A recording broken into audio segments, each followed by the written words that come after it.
नमस्कार मित्रांनो, कसे आहात तुम्ही? आय होप तुम्ही सर्व मजेत असाल. तर आज मी तुम्हाला डी जे आपण लावतो, जो आनंदासाठी आपल्या मनोरंजनासाठी जो डी जे लावतो, तर त्याच्यापासून काय होऊ शकतं हे मी आज तुम्हाला सांगणार आहे एक उदाहरण.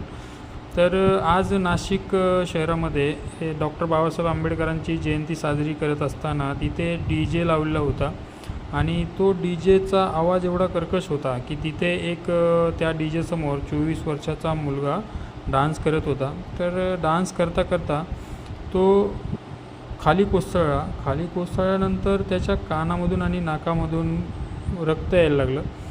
तर त्याला जवळच्या हॉस्पिटलमध्ये भरती केलं, पण तोपर्यंत खूप वेळ निघून गेलेली होती. तर मित्रांनो, आपण हे गांभीर्याने घेतलं पाहिजे की आपण डी जे आपल्या आनंदासाठी लावतो आहे की आपल्या जीवावर बेतेल असं यासाठी लावतो आहे.